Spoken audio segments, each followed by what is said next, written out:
Welcome back. You got Will and I-Man here from the Block Runner, and today we're going to be talking about decentralized AI. DAI, dude. That's it.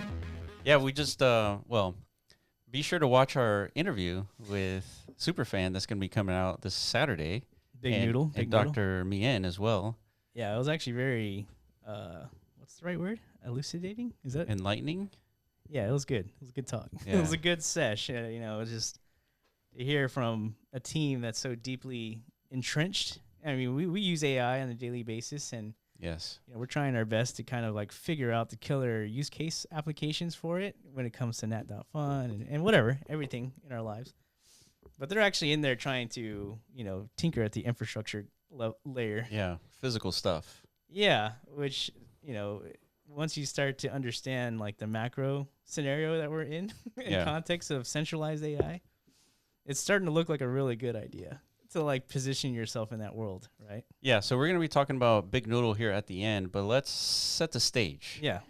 And we have a tweet here from Anthropic, and I'm sure if you're watching this video, you saw what happened here. The U.S. government, citing national security authorities, has issued an export control directive to suspend all access to Fable 5 and Mythos 5 by any foreign national. So whether inside or outside the United States, including foreign national Anthropic employees. So basically, employees at Anthropic who are foreign nationals cannot use Fable 5 or Mythos 5. Mm-hmm. And so this happened, what was it, June 12th? I think it was like a Wednesday. Oh, no. It was like Friday. It was Friday. Yeah, because I remember you were like, I can't wait for the weekend to roll around. It's like, well, you fucks get away, and I could just sink my teeth into this thing. And then, like... They pulled the rug. You literally didn't get your weekend. No, I didn't. Yeah, and 3 days before this, that's when they released Fable 5. Yeah. And I was telling you guys, it's like, this is a big deal. You should use it. And we got the weekend. And then the government pulled the rug. Yeah, I wasn't expecting that, dude. Yeah, so here's Const, and just like that, we collectively saw the future of inequality. Yeah, right. So this is it. Like, if you're Const, especially if you're Const, right? Because he's got the biggest market cap decentralized AI token in existence right now. Which we called 2.5 years ago? Well, however long ago. We're talking about Potensor, of course, and Tau. Yeah. So if there's anybody who needs to be running their victory lap at a moment like this, it's definitely Const, right? It's like kind of like I told you so. Yeah. Right? We interviewed him too, and he was kind of like foreshadowing. At some point we're gonna reach that time horizon where centralized AI rears its ugly head through one means or another. Right? Yeah. This is just one iteration or example of that. Yeah, and Anthropic, they don't have any choice. They have to comply, right? Otherwise, they get completely shut down. So let's continue here. And there's an article, and for some reason, Brave is struggling with this article, but we're going to link it in the description. It's called Decentralized Inference, Everything You Need to Know. It's kind of long, but I do recommend you guys read it. I think it's must read, or at least must refine through an agent. Yeah. Something. So copy and paste this link, send it to your agent, tell it to give you a summary, and just read through it. And if that summary is like interesting enough, then go ahead and actually read the content, because it is interesting. But here we are. So this is Leighton, and he's from Compute, right? And he says, holy shit, we did it. 24.77 tokens per second on GPT, 120 billion parameter run on 4 separate 4090s spread across the USA.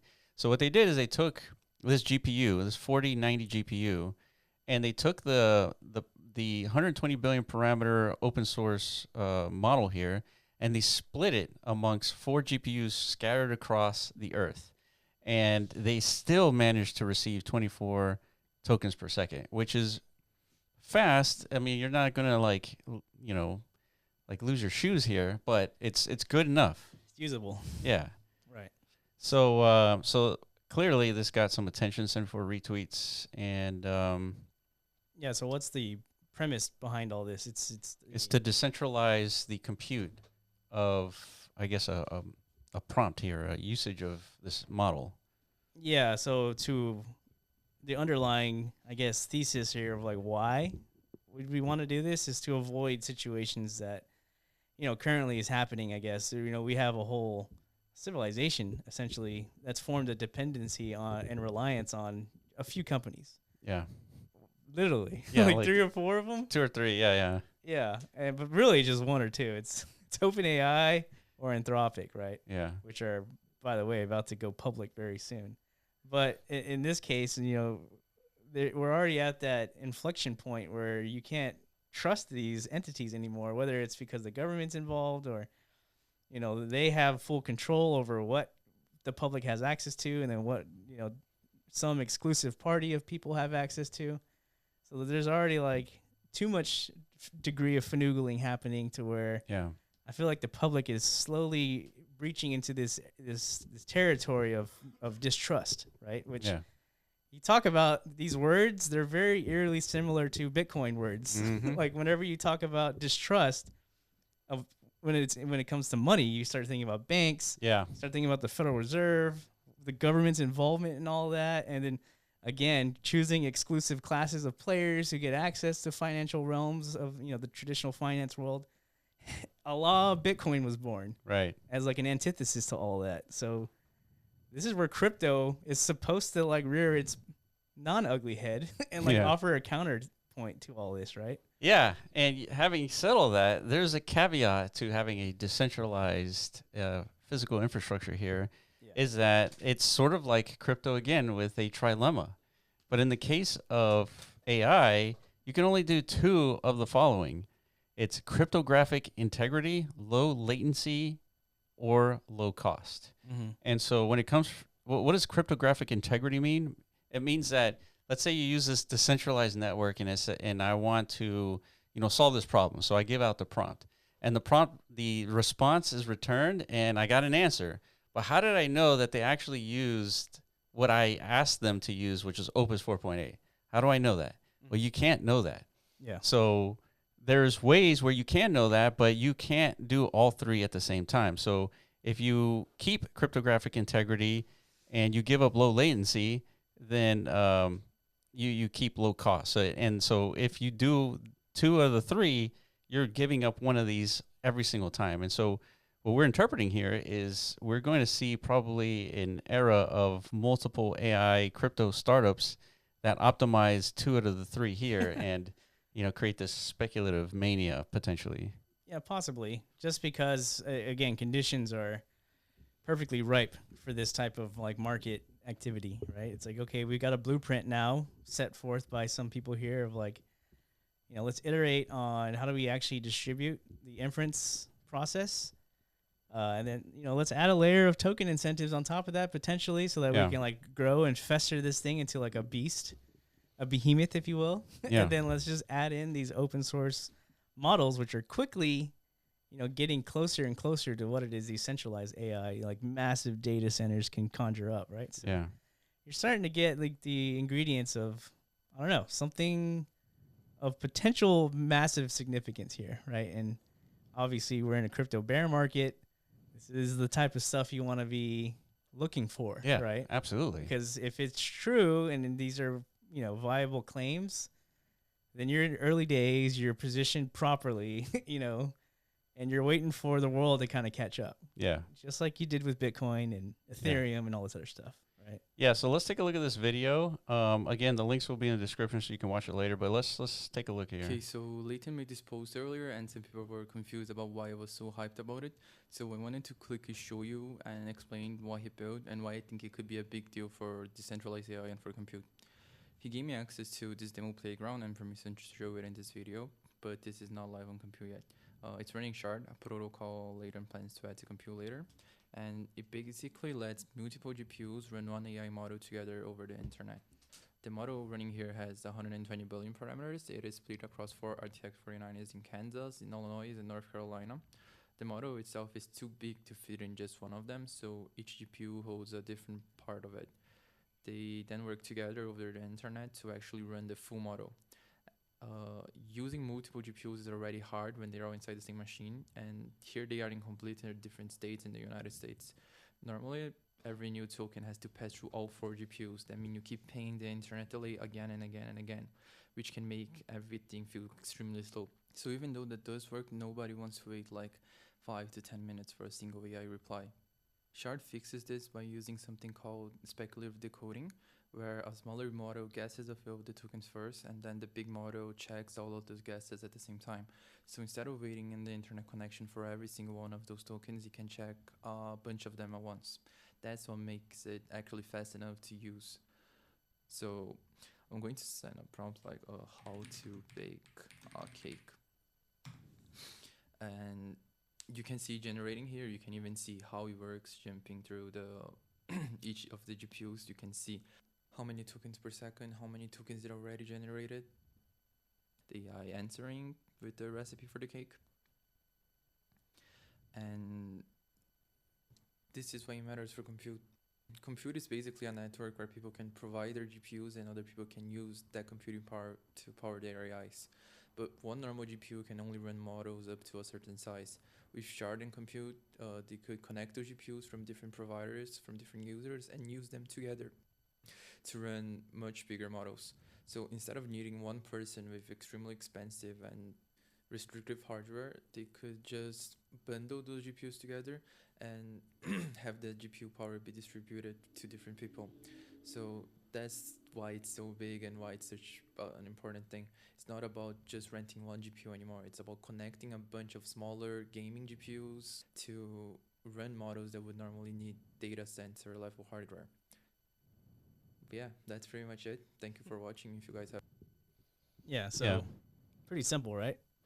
Yeah. So I was just showing you a video. I'll link this one too. That way you guys understand how all this works. But this guy, Alex, that's what he does is he kind of tests hardware in the context of AI, and he puts a bunch of Mac Studios together and measures how does one Mac Studio compare to 4 running in parallel. And it just shows like faster outputs and all that stuff. Yeah, and then he kind of demonstrates in that video that it works, right? Yeah. But still in a much more concentrated. Yeah, it's 4 stacked on top of each other. It's local. So it's not doing what this is doing, right? Correct. Where you've got essentially 4 nodes distributed in different parts of the world, right? Yeah, that's right. Therefore, putting yourself further into that anchor of the trilemma category of cryptographic integrity and, decentralization at scale, all that Speed, stuff. Yeah. And so, that's again, sounds a lot like Bitcoin. Yep. Sounds like the core tenets of crypto, right? But now AI is getting much more deeply recognized as like a proper fit for this stuff, right? So Leighton's the creator of Compute AI, and he has a shared protocol, Compute AI network. It says how shard works. A big model is just a tall stack of layers. Shard cuts that stack into slices and hands one slice to each GPU. No single card holds the whole model. A request flow through the slices in order, each one doing its part and passing the result to the next. And how it fits compute. Right now, every compute worker runs a whole model on one GPU, so the network can only serve models that fit on a single card.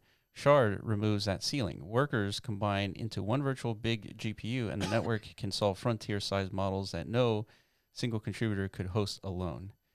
Yeah, so basically, can you do decentralized AI where we have people contributing hardware connected to the network, and you get potentially Opus level output? Mm-hmm.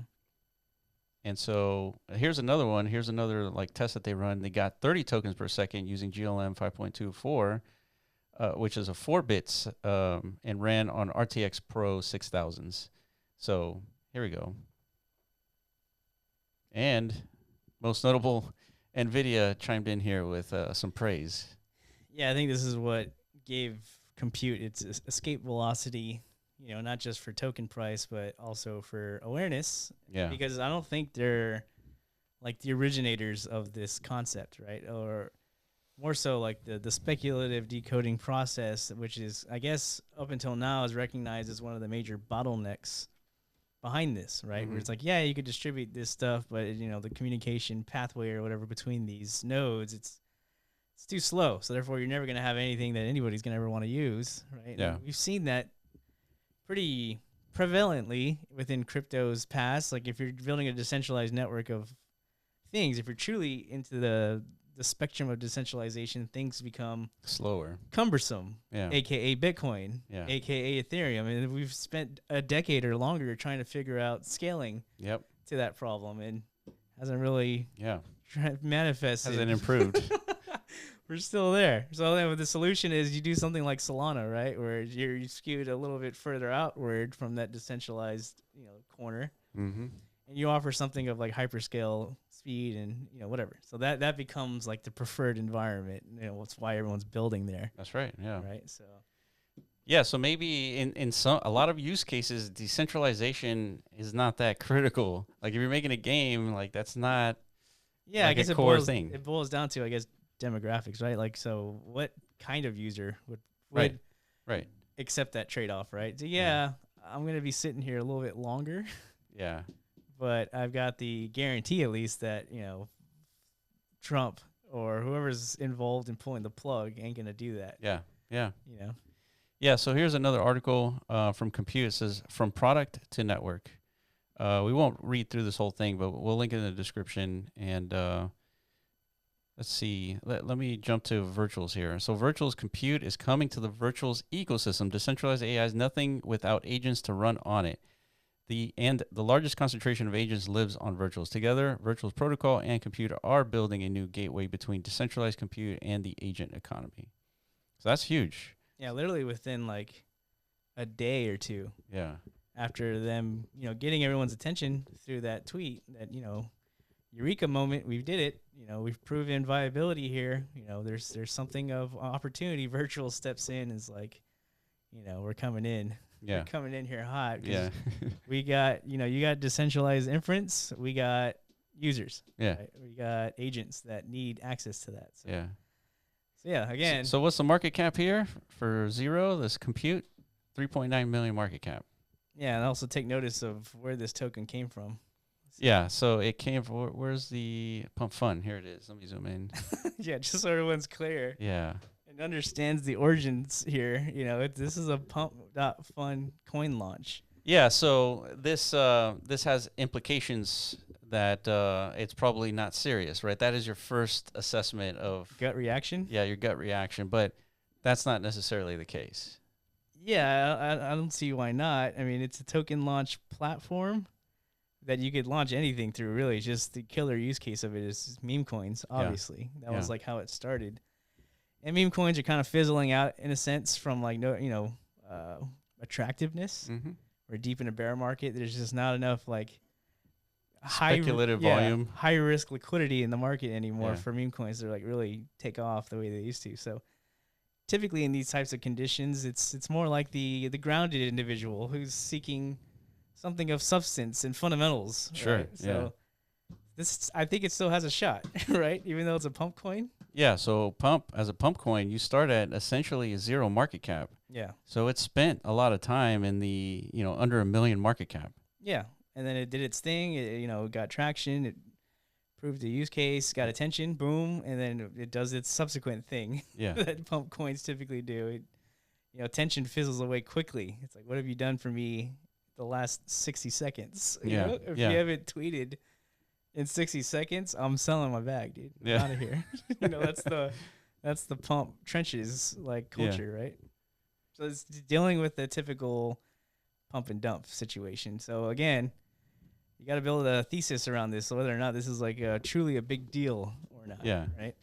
Yeah, we have another tweet here. We're the first to make the GLM 5.2 run on RTX 4090s. GLM 5.2 is a 753 billion parameter open weights model, and it is officially ships for data center GPUs only for H100s, 200s, and B200s.